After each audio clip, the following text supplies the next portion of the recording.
Cuando uno habla de Gaza, se le vienen a la mente los horrores que están sucediendo en lo que hoy se conoce como la Franja de Gaza. Una pequeña extensión de no más de 360 kilómetros cuadrados, habitada por 2 millones de personas, que en estos momentos están prácticamente cercadas por cuenta del asedio militar y la ofensiva israelí, que los tiene sometidos en 2 ciudades, Rafah y Al-Mawasi. La historia de Gaza es milenaria y desde siempre ha sido un lugar de disputa. Primero, entre los filisteos, asirios y babilonios. Un siglo después, Heródoto describió a Gaza como una región gobernada por un rey árabe, probablemente vasallo de los persas. Pero después Alejandro Magno sitió la ciudad y la saqueó en su camino para conquistar Egipto. Gaza ha sido también un lugar de peregrinación. Después fue ocupada por el Imperio Bizantino y fue entonces cuando el cristianismo se extendió y se fundaron allí los primeros grandes monasterios, como el San Hilarión de Gaza. Los eruditos judíos nunca consideraron Gaza parte de Eretz Israel, la tierra bíblica de Israel, según lo reza el Talmud. Solo hasta la época de las Cruzadas, que fue cuando la comunidad judía floreció allí bajo el dominio musulmán. Pasaron los siglos y Gaza seguía siendo un territorio en disputa, hasta llegar al siglo XX. Tras la Guerra de Independencia israelí de 1948, Egipto tomó el control de la ciudad de Gaza y sus alrededores. Fue entonces cuando se acuñó el término de Franja de Gaza. Allí llegaron refugiados cerca de 700,000 palestinos que huyeron o que fueron expulsados cuando se creó el Estado de Israel y se inició la Primera Guerra en 1948.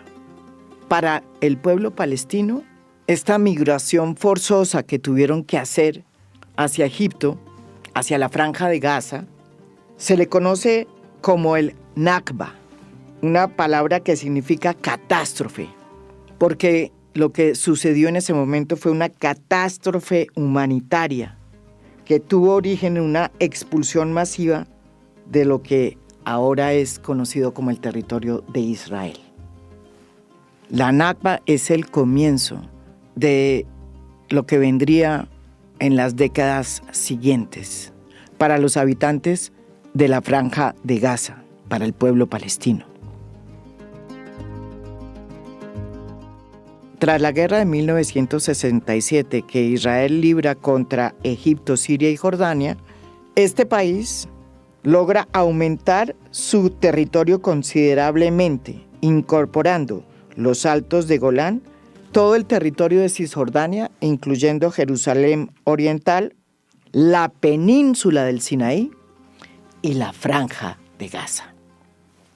26 años después de la guerra del 67, la OLP e Israel firmaron los acuerdos de Oslo que pusieron a Jericó en Cisjordania y a Gaza bajo la administración de la Autoridad Palestina. Y Gaza se convirtió en la sede provincial donde se celebró la primera reunión del Consejo Nacional Palestino. En 1998 incluso se inauguró el Aeropuerto Internacional de Gaza, en presencia del presidente de Estados Unidos, Bill Clinton, y de Yasser Arafat. Gaza volvía a estar conectada con el resto del mundo, pero este sueño duró poco. El tráfico aéreo se interrumpió durante la primera intifada del 2001. Cuando la torre de control fue bombardeada por los israelíes y las pistas fueron arrasadas. En el 2005, Israel evacuó unilateralmente todos los asentamientos de la Franja de Gaza, sin dialogar ni concertar con la autoridad palestina. Poco después, en el 2006, Hamas, una organización política y militar palestina, que se define como yihadista y que representa el ala radical de la lucha palestina por el derecho a un Estado, como hoy lo tiene Israel, obtuvo la mayoría absoluta en las elecciones legislativas en los territorios autónomos palestinos. Esa victoria marcó el surgimiento de un nuevo conflicto, esta vez al interior de la lucha palestina, con la OLP, que estaba representada por la Autoridad Palestina y que tiene hasta hoy dividido al pueblo palestino. De un lado está la Autoridad Palestina, que tiene autoridad y control en Ramallah y en Cisjordania, que son los territorios hoy ocupados por Israel, y del otro está Hamas en la Franja de Gaza. Hello and welcome to Foreign Correspondent. I'm Peter George in the Middle East, where people are still reeling from the latest political earthquake. Just a few short weeks ago, the Palestinians chose the Arab world's first democratically elected Islamist government. It's called the Islamic Resistance Movement, Hamas, and its rise has appalled the Israelis, astonished the West, and surprised not a few Palestinians themselves. Seguramente la victoria electoral de Hamas no es una buena noticia para los demócratas, para los progresistas, desde luego para la gente de izquierdas. Pero esa victoria se ha producido en unas elecciones limpias y hay que reconocerlo. Por lo tanto, debemos felicitarnos por un hecho, que Hamas esté en el juego político, y eso ya es un avance. Desde entonces, la solución de los dos estados, que era lo que había marcado inicialmente los acuerdos de Oslo, un estado de Israel y un estado de Palestina, se fue desdibujando en el horizonte político de Israel, sobre todo desde que subió al poder la derecha de Netanyahu, una derecha que prácticamente borró en su lista de compromisos con el mundo y con su sociedad la necesidad de solucionar el problema del pueblo palestino. Pero todo eso cambió el 7 de octubre, cuando Hamas, en un acto que hay que censurar, perpetró una de las peores masacres que haya tenido Israel desde su creación como Estado, en la que murieron cerca de 1.200 israelíes, además de que 200 fueron tomados como rehenes, varios de los cuales han sido liberados, pero otros han muerto en cautiverio. Esta masacre produjo una ofensiva israelí que es aún más condenable, porque las víctimas de esos ataques que no cesan no es un ejército, como ocurre en Ucrania, sino familias enteras que han tenido que emigrar de un lado a otro y de ese otro a otro y que están siendo masacradas por cuenta del fuego israelí.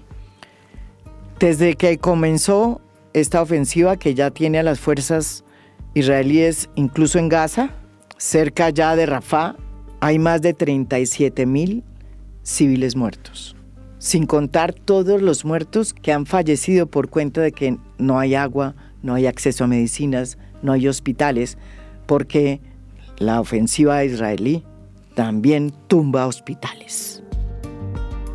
El Ministerio de Salud de la Franja de Gaza, gobernada por Hamas desde 2007, anunció que cerca de un centenar de personas murieron y al menos 300 resultaron heridas este sábado en un bombardeo en un campo de desplazados.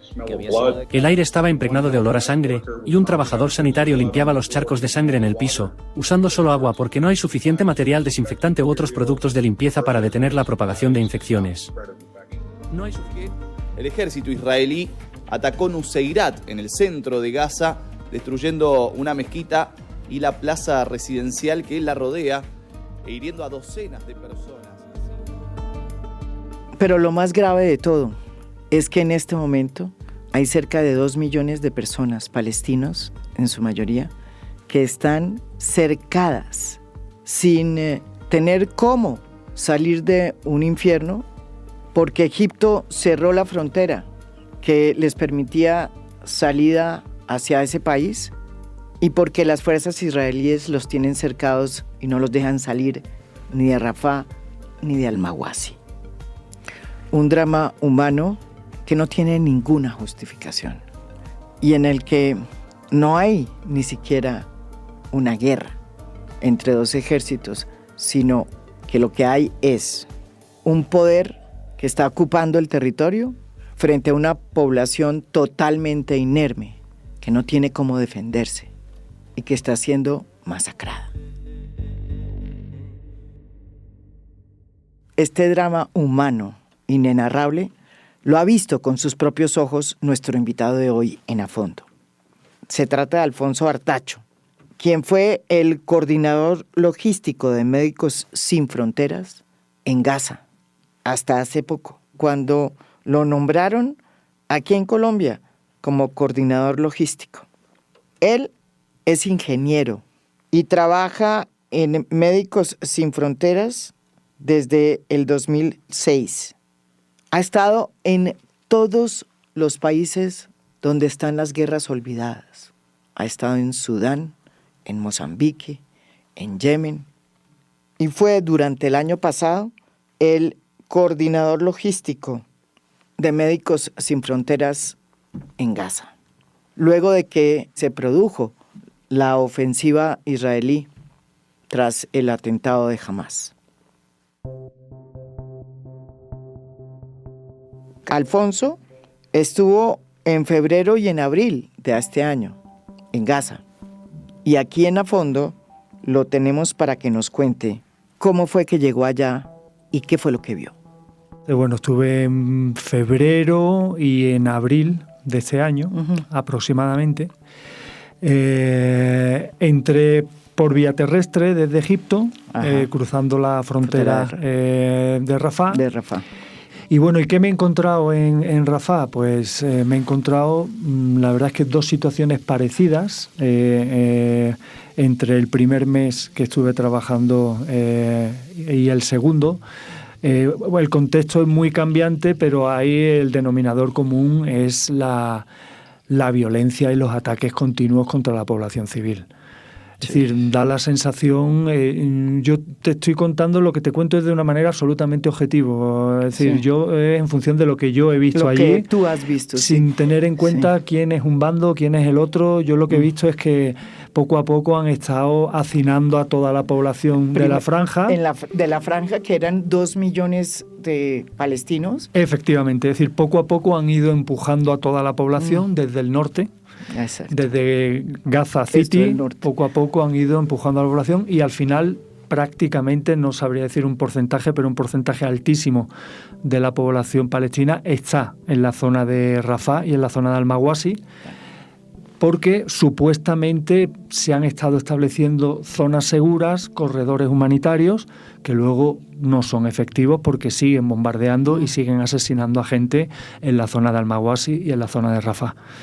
Además, en fin, están machacando, por decir de alguna manera, una población que vive ya en unas condiciones humanitarias de por sí extremas. Es decir, una de las actividades que hemos llevado a cabo Médicos Sin Fronteras en la franja ha sido distribución de agua potable porque no hay agua potable. Es decir, la ciudad de Rafah tiene una capacidad muy limitada de producción de agua y de repente se ha encontrado que en una población donde a lo mejor no llegaban a 300.000 habitantes, de repente hay cerca de 2 millones de personas.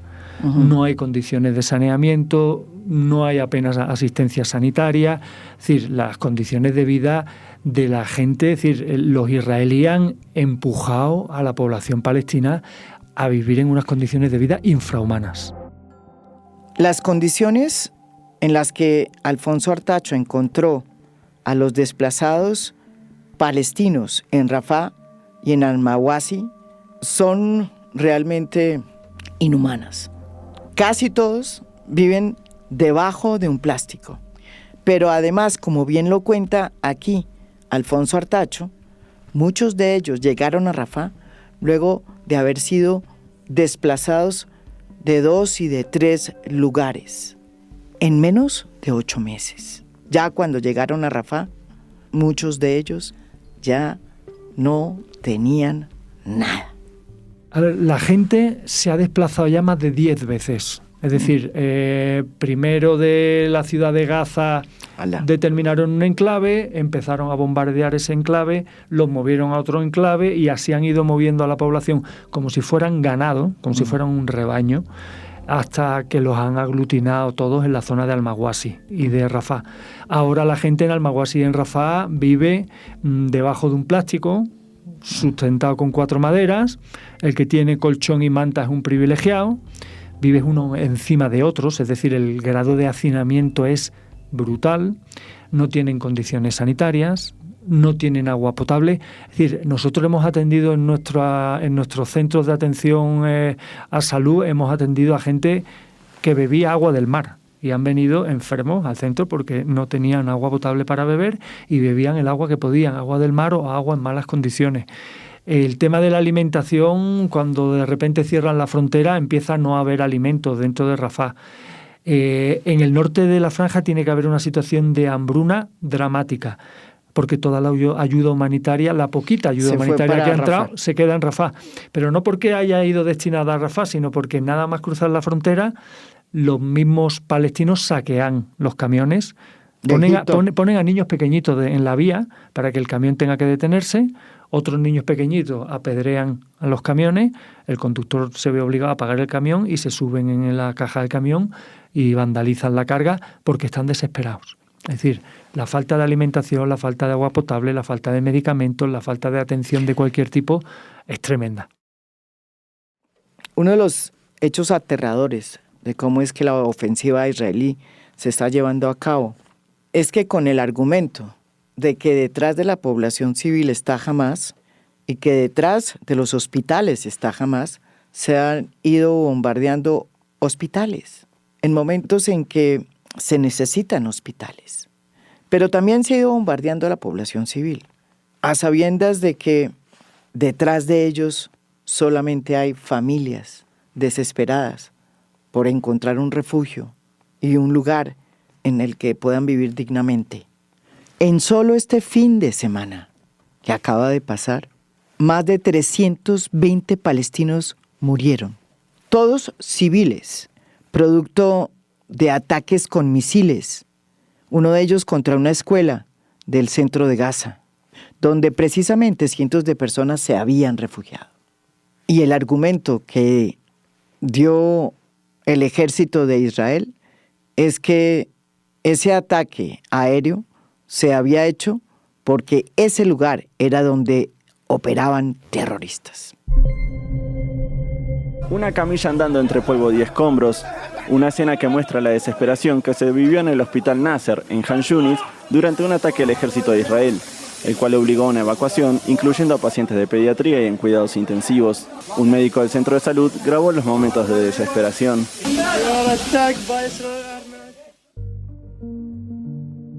Las razones por las cuales el ejército israelí sigue bombardeando lugares públicos y hospitales las da aquí Alfonso Artacho. Sí, a ver, vamos por parte. ¿Por qué destruyen los hospitales? Porque ellos consideran que un director de un hospital es Hamás, por ejemplo. Consideran que gran parte de los funcionarios que manejan el Ministerio de Salud son Hamás. Entonces, como estas personas están dentro de los hospitales, pues no sé con qué criterio deciden bombardear un hospital porque se supone que hay personas hostiles dentro del hospital. Y les da igual que el hospital esté a pleno rendimiento, que haya gente esperando, que haya pacientes dentro. Entonces, ese es el porqué. La situación de salud en Rafah, pues mira, un dato interesante, cuando nosotros estábamos, en el primer mes que estuve, estábamos manejando la única maternidad que había en toda la franja activa. Estábamos atendiendo del orden de 50-60 partos diarios y era la única maternidad, es decir, el único sitio donde podía ir un palestino 60 partos a dar diarios. a luz diarios.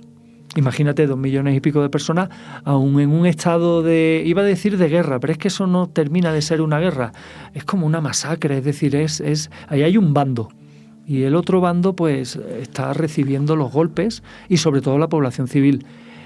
En Rafah no hay infancia, Es decir, No hay infancia. Los niños están en las calles como si fueran perros callejeros, hurgando en la basura, peleándose entre ellos. Ellos cogen la basura y se echan a la boca lo que pueden. Es decir, es un extremo. Es decir, las condiciones de vida que se están a las que han llevado a la que ha llevado este conflicto a la población palestina es inaceptable. Le pregunto a Alfonso Artacho si vio durante su estancia en Rafah la presencia de Hamás, que es el argumento que utilizan hoy las fuerzas israelíes para bombardear los hospitales, las poblaciones, a las familias, porque consideran que Hamás pone a la población civil como escudo. ¿Cómo definirías la autoridad que ejerce Hamás, que es, hay que aclararlo, la autoridad política que gobierna Gaza? Sí, a ver, lo que yo he visto allí, yo no he visto jamás, y yo he trabajado en hospitales, he trabajado en algunos edificios oficiales por el tema de importaciones y exportaciones. Yo no he percibido una presencia de Hamás, eso por un lado. Y por otro lado, yo lo que he percibido claramente en Gaza es que es un conflicto donde hay un bando que está en una ofensiva y otro bando que está recibiendo esa ofensiva, que además gran parte de los que reciben esa ofensiva son civiles, y dentro de esos civiles los más vulnerables, que son personas mayores, mujeres, niños, etcétera, etcétera. Eso es lo que yo he percibido en Gaza. Yo allí no he tenido la sensación de estar en un contexto de guerra donde hay dos bandos peleando. No, he estado la sensación de estar en un lugar como si fuera un asedio, un lugar donde hay una población hacinada y oprimida, y donde mueren personas cada día, donde todo el mundo ha perdido sus pertenencias, donde todo el mundo ha perdido familiares y donde todo el mundo está soportando unas condiciones de vida inaceptables. Eso es lo que yo he vivido allí. Los palestinos que están en Rafah y en Al-Mawasi están cercados, no solo por la frontera con Egipto, la cual se cierra cada vez que hay problemas. Por ejemplo, en este momento en que se graba este podcast está cerrada, sino también por los checkpoints que imponen las fuerzas israelíes, que, repito, ya están controlando casi que todo el territorio de la Franja de Gaza. Como lo cuenta Alfonso Artacho, cualquier familia palestina que quiera sobrepasar esos checkpoints puede encontrar la muerte. Y cada vez más esos checkpoints son más asfixiantes. Tal y como lo has definido, es decir, están absolutamente, no es en cierto modo, están cercados, es decir, ellos tienen un área en la que pueden estar, donde pueden instalar sus campamentos, y el resto del territorio no es accesible para ellos porque hay checkpoint de las fuerzas israelíes donde no dejan que la gente pase y donde tienen riesgo de ser asesinados e intentan pasar. Y luego la frontera de Egipto, es que la frontera de Egipto no es accesible para la gran mayoría, solamente la gente con muy alto poder adquisitivo han podido salir de la franja a través de la frontera con Egipto. Es decir, que la frontera con Egipto forma parte del cerco. Es decir, la población palestina está cercada. Está cercada entre Rafah y Al-Mawasi, un pedacito de Han Yunis, pero están absolutamente cerca. Esta población, cercada como la describe muy bien Alfonso Artacho, pues no tiene acceso a agua potable ni tampoco a medicinas. Y como lo vio con sus propios ojos este coordinador logístico de Médicos Sin Fronteras, son muchas las personas que se están muriendo por falta de atención médica, por falta de medicinas. No tienen acceso, es decir, en Médicos Sin Fronteras estamos haciendo un esfuerzo tremendo, pero nuestra capacidad es limitada. Es limitada, entre otras cosas, porque el número de personas que podemos estar trabajando dentro de la franja es limitado, está limitado por los israelíes, no podemos estar, es decir... ¿Así cuántos pueden tener? Pues ha ido fluctuando. Cuando yo estuve las 2 primeras veces podíamos estar 5 expatriados, no más. Y luego teníamos ¿Y eso lo ordenaba las fuerzas israelíes? Teníamos una limitación clara, no podíamos tener, la dimensión de los equipos la tenemos limitada a decir, por parte de la sección española, en los tiempos que yo estuve dentro de la franja, podíamos estar 5 expatriados solamente. Entonces eso ya es una limitación. Luego la limitación de las importaciones de medicamentos. Es decir, si normalmente por la frontera de Egipto entraban en Gaza 300, 400, 500 camiones diarios, en la época, durante el tiempo de conflicto, cuando yo estaba, entraba o ninguno o máximo 100 camiones, pero contando todo, medicamentos, alimentos, cualquier tipo de material que fuera necesario en la franja, pues tenían esa limitación. Eso es entonces un agravante. Al final la gente se muere, como tú has dicho, es decir, vamos por 37 o 38.000 víctimas directas de la guerra, pero habría que cuantificar las víctimas indirectas de gente que no ha podido recibir un tratamiento médico, de gente que de repente ha tenido una infección por falta de sistemas de saneamiento o por utilizar agua no potable. Es decir, el número de víctimas, no sé, yo creo que sería sorprendente saber la cifra real de la gente que ha muerto desde el inicio de este conflicto. La situación es tan dramática en Gaza que hasta los representantes de las pocas ONGs que todavía tienen presencia en Gaza también han sido víctimas de los bombardeos perpetrados por las fuerzas israelíes. Ahí está el caso de los 7 trabajadores de la World Central Kitchen, una ONG humanitaria, que murieron en un ataque aéreo israelí en Gaza, mientras que estaban precisamente cocinando para las familias hacinadas en la Franja de Gaza. Al menos 7 trabajadores de la ONG World Central Kitchen del chef José Andrés han muerto en un bombardeo del ejército de Israel contra su vehículo en Deir al-Balá, en el centro de la Franja de Gaza. Entre los fallecidos hay un ciudadano británico, uno polaco, uno australiano, 2 con la doble nacionalidad estadounidense y canadiense, además de un conductor palestino, según ha informado la propia organización. Los trabajadores de World Central Kitchen se encontraban en el enclave palestino en el contexto de la misión humanitaria iniciada junto a la ONG Open Arms para establecer un corredor humanitario marítimo entre Chipre y la Franja de Gaza. José Andrés ha escrito en la red social X que se encuentra desconsolado y afligido por los familiares y amigos de los fallecidos. Además, ha pedido al gobierno de Israel que ponga fin a esta matanza indiscriminada. Tras conocerse la noticia de la muerte de estos trabajadores humanitarios, el gobierno Netanyahu salió a decir que el ataque había sido un error, nada más. De la World Central Kitchen asesinaron a 7 expatriados de la organización. De Médicos Sin Fronteras han asesinado a un fisioterapeuta hace poquito. ¿Ah, sí? Y luego una de las casas, es decir, una de mis responsabilidades estando dentro de la franja es informar a la Fuerza de Defensa israelí nuestras localizaciones. Pues una casa con staff nacional de Médicos Sin Fronteras fue bombardeada en una ocasión. A pesar de que ustedes... A pesar de que tenían la información de que había personal de Médicos Sin Fronteras.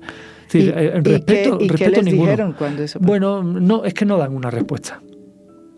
Hablan de que va a haber una investigación, pero no dan una respuesta. Alfonso Ortacho dice que durante su estancia en Gaza vio cómo todas las noches, casi que sin falta, se registraron ataques de drones y que a diferencia de Ucrania, donde hay unas alarmas que se activan para avisar a la gente que viene ya un ataque de misil y puedan ellos resguardarse en los búnkeres, en Gaza no hay alarmas, no hay nada. Los drones llegan sin avisar. Tal cual, es decir, los ataques allí son continuos. No hay alarmas como en Ucrania, los drones están sobrevolando Rafah las 24 horas del día, básicamente.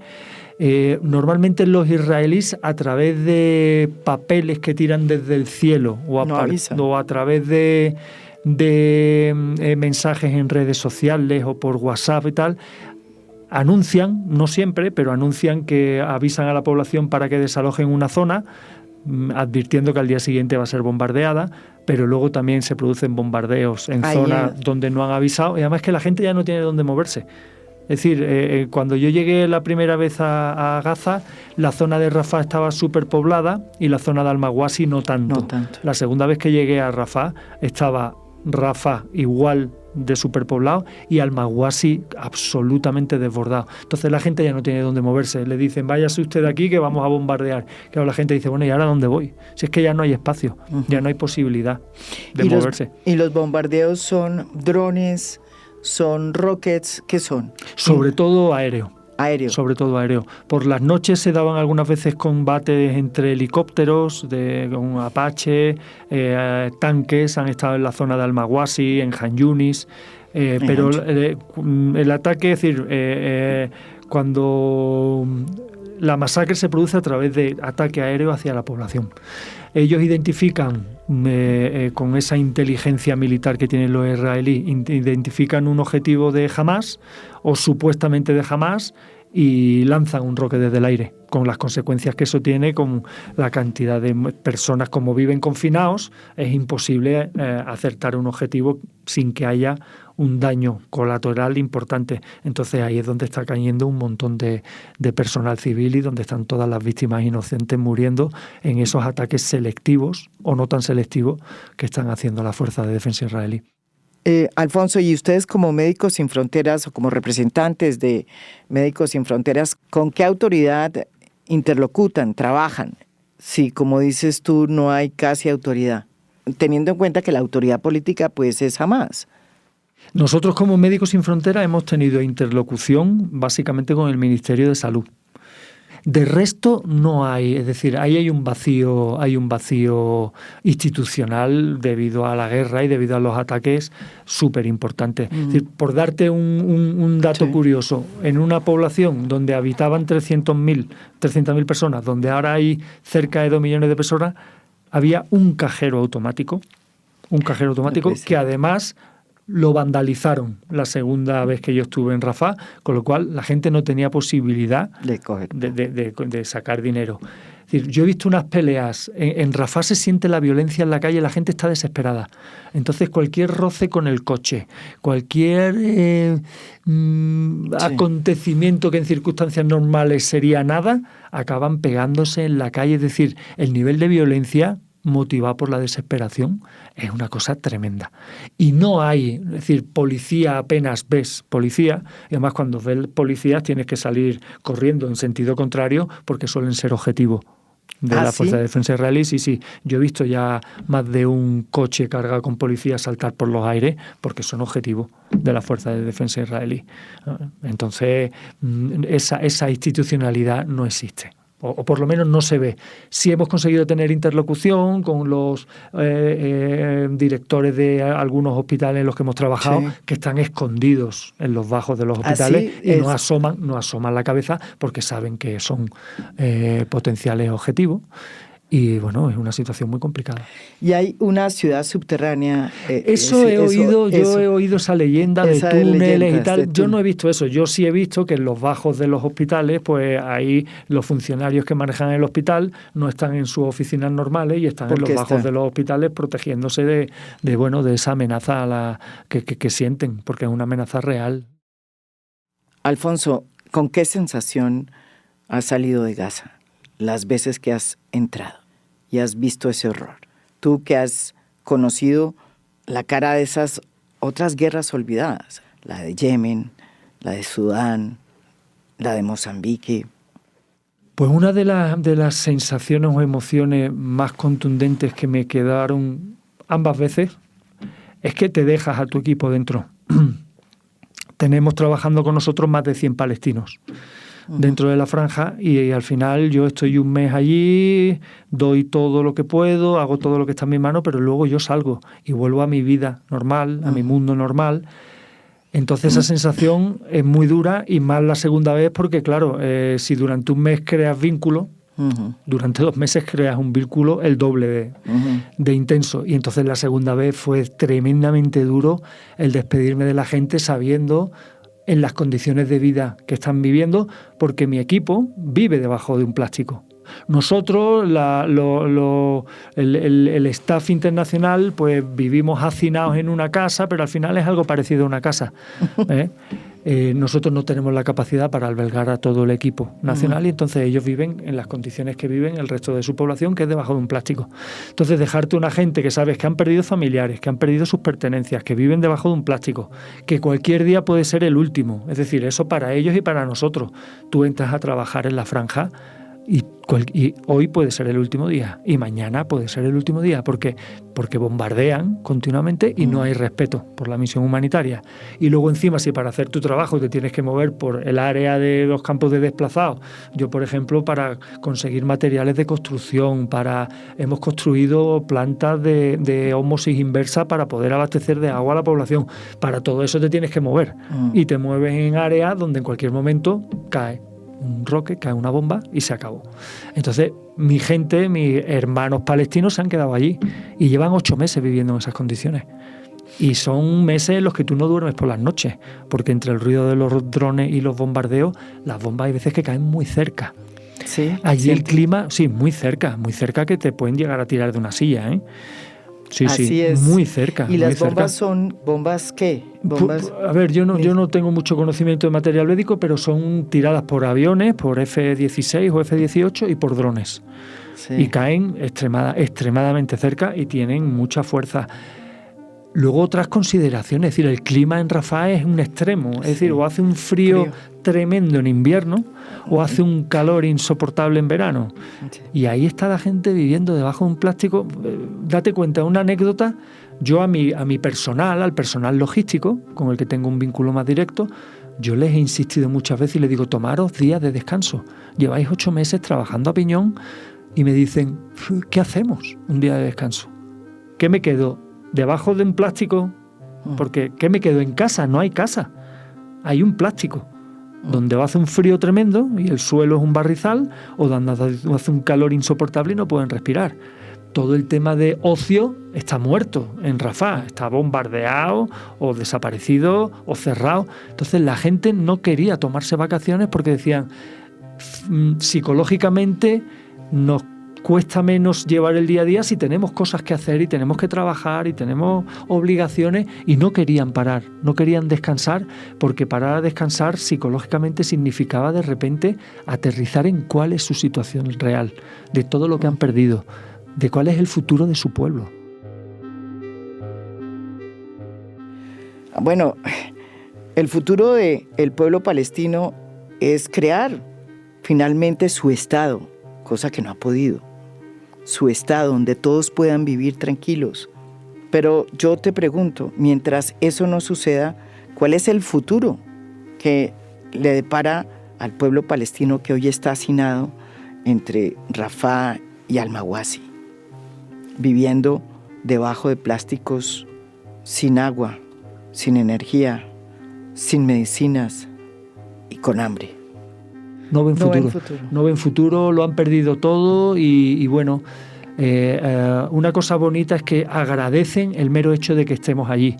Yo la segunda vez que estuve tuve un recibimiento que fue, bueno, me desbordó porque, claro, ellos dicen, para ser de fuera y estar aquí, te tiene que faltar un tornillo. Y ya para volver una segunda vez, ya, amigo mío, ya no sé lo que tienes tú en la cabeza, pero cuando me vieron aparecer la segunda vez fue un recibimiento impresionante, porque ellos valoran mucho que personas que no pertenecemos a esa cultura, que no pertenecemos a ese contexto, estemos compartiendo ese día a día tan violento y tan negativo y tan absurdo que sufren ellos diariamente. ¿Cada vez hay más presencia de ONGs como Médicos Sin Fronteras o cada vez menos? Ha habido mucha evacuación, ha habido, como el contexto de seguridad se ha complicado, yo he recibido información de que mucha gente está saliendo de allí y para mí otro sentimiento que me traigo de la intervención en Gaza es el orgullo de lo que Médicos Sin Fronteras está haciendo allí, porque estamos donde es. Estamos donde es. Hemos adquirido la capacidad de construir, estamos haciendo más de 1.000 consultas diarias. Es decir, estamos tratando a más de 1.000 pacientes diarios. tenemos una capacidad de, en cuestión de una semana, estar en un centro de salud, pues construir otro en otro sitio, porque ahí hay que ser muy movible, porque el contexto es muy movible, sí. Y de repente declaran una zona como segura, tienes que tener ahí un centro de salud y de repente la declaran insegura y te tienes que ir de allí. Sí. Pues hemos adquirido la capacidad de tener esa habilidad de construir, de montar y de desmontar puntos de asistencia, es decir, el trabajo que estamos haciendo allí dentro, estamos dando casi 400.000 litros de agua diarios. Cuando yo me fui, no me extrañaría que ahora fueran más. Entonces, ¿En la planta de purificación que hicieron? A través de varios sistemas, a través de unas plantas de ósmosis inversa que hemos construido nosotros y de otras fuentes de agua que hay en la ciudad. Muy limitadas, pero las usamos para cargamos el agua en camión y las distribuimos por los campos de desplazados. Una actividad súper riesgosa, porque nos metemos con camiones en los campos de desplazados y eso puede ser un objetivo clarísimo para la Fuerza de Defensa, pero bueno, lo estamos haciendo y hasta ahora no hemos tenido ningún incidente a ese respecto. Entonces, bueno, organizaciones haciendo trabajo dentro de la franja no hay muchas y ha habido bastante retirada porque el conflicto se ha puesto, es que la cosa está muy complicada. Vivir allí dentro es una historia.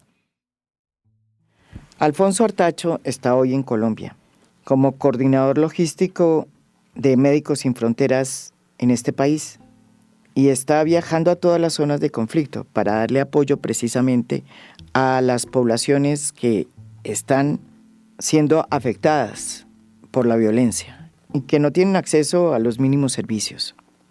Pero sobre todo llegó a Colombia a desarrollar un nuevo proyecto que busca atender a los migrantes que salen del Darién y llegan a Panamá. Ahora estoy en Colombia pues como coordinador logístico y bueno, para dar apoyo también a la población colombiana en las zonas de conflicto. Nosotros Médicos Sin Fronteras, la sección española, que es a la que yo pertenezco, estamos en nuestro portafolio, estamos muy dirigidos a conflicto activo. Entonces estamos aquí en Colombia, hemos estado atendiendo a los migrantes en Panamá, en el Darién. Por allá, que bueno, ahora... ¿Cuándo llegan? No cuando... Efectivamente. Y estamos con un proyecto en Chocó, que estamos ya en fase de cierre del proyecto, porque ya ha cumplido el ciclo de proyecto. Y ahora tenemos nuestros ojos puestos en la zona de Cauca, Arauca, sur de Bolívar, Putumayo. Estamos viendo cuál es la situación para ver si amerita una intervención de la organización, que creemos que sí. De todo lo que nos dijo Alfonso Artacho, me quedo con lo que nos dijo al final, cuando le pregunté cuál era la gran diferencia entre lo que él vivió en Gaza y todas las demás guerras, como la de Sudán, como la de Yemen, como la de Mozambique o como la de Ucrania. Estas fueron sus palabras. Muy brevemente, porque se puede explicar muy brevemente, Mozambique, por ejemplo, también ha sido una de mis últimas misiones con la organización. Yo nunca he visto un ataque tan directo a la población civil. Es decir, esto parece una guerra entre un ejército contra una población civil. Es decir, hay víctimas civiles en todas las guerras, hay víctimas civiles. Hay, por ejemplo, en Sur Sudán hubo el famoso ataque a Malakal, donde murieron un montón de civiles, hubo un saqueo y un exterminio en una ciudad, pero eran hechos puntuales. Esta guerra de Gaza, desde que empezó en octubre, es un continuo ataque a la población civil y parece que es una guerra entre el ejército israelí y la población civil. Esa es la gran diferencia. En el resto de las guerras, en Yemen, hay víctimas civiles, por supuesto, pero no son objetivos directos. Mueren civiles, por supuesto, pero no es lo que está ocurriendo en Gaza. En Gaza es que parece que el enemigo es la población civil, porque estamos hablando de 8 meses y 37.000 personas directas. Ya hemos comentado anteriormente que también habrá un montón de víctimas indirectas. Esa es la principal diferencia.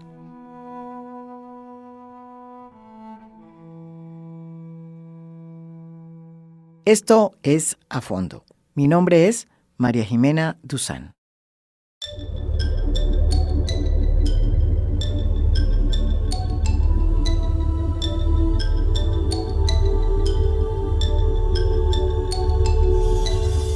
A Fondo es un podcast producido por Mafialand. Producción general, Juan Diego Barrera. Gestora de audiencias, Beatriz Acevedo. Postproducción de audio, Daniel Chávez Mora. Música original del maestro Óscar Acevedo. Nos pueden escuchar también en mi canal de YouTube. Gracias por escuchar. Soy María Jimena Duzán.